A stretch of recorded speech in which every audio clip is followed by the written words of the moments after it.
নমস্কার, কেমন আছেন সবাই? আশা করি আপনারা সকলে খুব ভালো আছেন। সৃজিতাদের ব্লগে আপনাদের সকলকে জানাই স্বাগত। আজকে শুক্রবার, সকালে ঘুম থেকে উঠেছি। এখন যাব একটু বাগানে ঘুরতে, আর এই চিকুদেরকে যাব বিস্কুট দিতে। এরা বিস্কুট খাচ্ছে, ততক্ষণ আপনাদেরকে বাগানটা একটু ঘুরিয়ে দেখায়।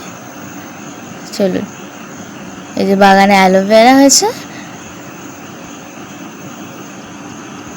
এরপর ঘরে গিয়ে খাবো জলখাবার। আজকে জলখাবারে ছিল রুটি আর কুমড়োর তরকারি। তারপর জলখাবার খেয়ে আমরা চলে গেছিলাম চোখ দেখাতে। তো চোখ দেখানো হয়ে যাওয়ার পর গেছিলাম চশমা বানাতে। তো চশমার ফ্রেম পাল্টাবো, তাই চলে গেছিলাম পানাগড় বাজার বাস স্ট্যান্ডের ঠিক সাইডে পাওয়ার চশমার দোকানে। পাওয়ার চশমার দোকানটি দোতলার ওপরে।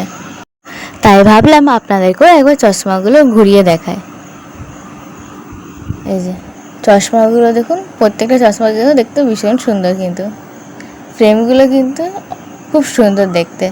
এই দোকানে সানগ্লাস, এমনি চশমা, সব ধরনের চশমা পাওয়া যায়, যে যার যেরকম পছন্দ। আর বাইরে যা গরম পড়েছে, তাই এই চশমা অর্ডার দেওয়ার পর চলে এসেছিলাম আইসক্রিম খেতে। তারপর বাড়ি এসে খেয়ে নিলাম ভাত। তো আজকের ব্লগটা এই পর্যন্তই। দেখা হবে পরের নেক্সট মিনি ব্লগে। আর ভিডিওটি যদি ভালো লেগে থাকে, লাইক, শেয়ার, সাবস্ক্রাইব করতে ভুলবেন না।